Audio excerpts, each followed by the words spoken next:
Salam hörmətli tələbələr və riyaziyyat həvəskarları. Mən Nifət müəllim İşğəliyev. Bu günlərdə maraqlı bir mövzu ilə sizin qarşınızdayım. Bizim bugünkü mövzumuz bərabərliklər mövzusudur.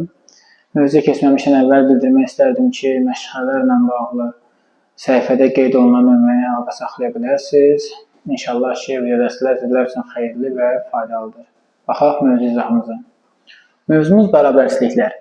İlkin olaraq mən bu dərsdə sizlərə bərabərliklərin ilkin anlayışlarını tədris edəcəm. Artıq növbəti dərslərdə sağlıq olsun, bərabərliyin digər növləri barəsində də qismət olsa danışarıq, müzakirə edəcəyik, sizlərə tədris videoları istiqamətləndirərəm YouTube üzərindən.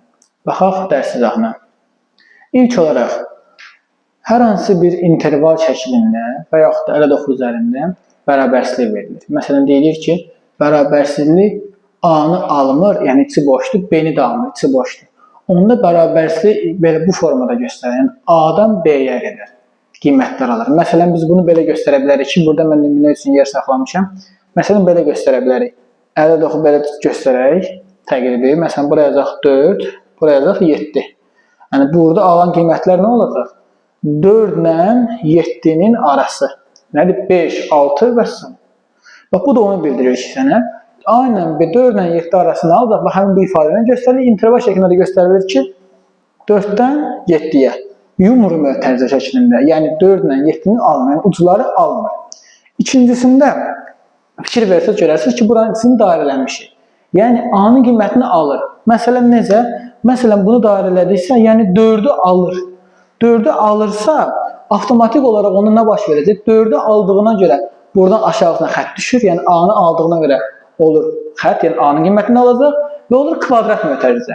Mən həmişə tələbələrə izah edirəm, deyirəm ki, uşaqlar, əgər ədəd həmin qiyməti alırsa, kvadrat mötərizə olur. Yəni, marker belə qoysaq, kvadrat mötərizədə marker qalacaq. Qalır kvadrat mötərizəni qoyanda.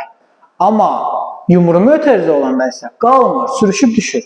Deməli, kvadrat olanda ədəd qalır burada, yumru olanda qalmır. İndi siz də kvadrat görsəz, deməli, içi doludur və onda bu qiyməti alır. Amma yumru olanda içi boşdur və qiyməti almır. İndi üçüncü hala baxaq. A-nı almasın, B-ni alsın. Onda A tərəfdə yumru, B tərəfdə kvadrat qoyacaq. Bu onda da B-nin qiymətini alır, A-nın qiymətini almır. Hər iki qiyməti alırsa, bunda A-da da kvadrat, B-də də kvadrat. Hər iki ucları neynədir? Aldı. Bu şəkildə isə buradakı deməli, izahlarda isə nə öz əksini tapıb. Deməli, isə deyir ki, A-dan başlayır müsbət sonsuza qədər.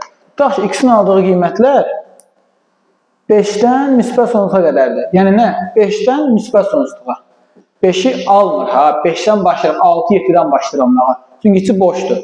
İçi dolu olanda isə 5-i də alır və qalxır yüzü yuxarı. Bərabər şəklində də bu formada göstərilir. Növbətisində A-dan kiçikdirlər, yəni mənfidən gəlir A-ya qədər. A-ya qədər, A-nı götürmür, yumru mötərizə. Amma 8-ci şəkildə nədir? A-nın özünü də nə edir? Götürür. Yəni A-nın öz qiymətində alınmış hesab olunur. Burada da altına xətt çəkirik ki, yəni A qiymətini götürəcək. İndi uşaqlar, mən sizə bəzi sadə bərabərliklərdən danışmaq istəyərəm. Ümumiyyətlə, mən tələbələrə hər zaman demişəm, bərabərliklər mövzusu tənliklər mövzusu ilə bağlıdır və bu mövzu da sonra funksiya mövzusu ilə bağlıdır. Əgər sən birinci tənlikləri yaxşı bilirsənsə, bərabərlikləri də bilərsən. Çünki bunlar arasında elə də çətinliklər, böyük bir fərqlər yoxdur. Gələk tutaq ki, sadə bir bərabərlik nümunəsinə baxaq. Tutaq ki, məsələn, 2x üstəgəl 8 böyük bərabərdir 24. Bunu həll etməyə çalışaq. Burada nə baş verir? 2x tənlikdə necə həll edirdik? Tənlikdə 24-dən 8-i çıxırdıq. Burada da 24-dən 8-i çıxırıq. 2x 16, hər tərəfi 2-yə bölürsən, x olur 8. Deməli, burada x-in aldığı qiymətlər nə olacaq uşaqlar? Hələ mənə deyin, bəli, 8-dən müsbət sonsuzluğa doğru. Bunu bu formada, ədəd oxunda da göstərsin, necə göstərərik, 8-i alar, bir də 8-dən üzü yuxarı, artı nə olacaq? Gedəcək. Yəni, bərabərliyin həll olunması qaydası tənliklərlə illaki əlaqəlidir. Sən əgər tənliklər mövzusunu daha yaxşı bilirsənsə, bərabərliklər mövzusunda çox da əziyyət çəkməyəcəksən.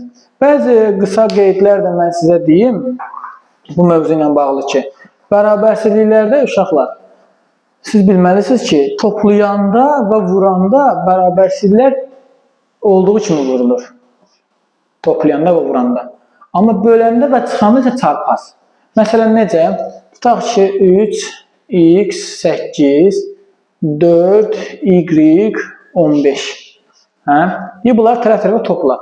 Onda bunu topladığın zaman elə olduğu kimi 3 ilə 4 eləyəcək 7, 5 ilə 8 ilə 15 eləyəcək 23. Bu formada olacaq. Vurması da isə 3 vur 4, 12. Bu tərəfdə eləyəcək 120. Bu qaydada. Amma bölmə ilə çıxmada fərqli olacaq. Çıxmada çarpaz olacaq, bölmədə də nə olacaq? Çarpaz şəklində bu əməliyyatları yerinə yetirmiş olacaq uşaqlar. Düşünürəm ki, video sizlər üçün faydalı oldu. Az da olursa mənim nələrsə öyrəndiniz. Əgər video xoşunuza gəldiysə videonu bəyənməyi və kanala abunə olmağı unutmayın. Hələlik.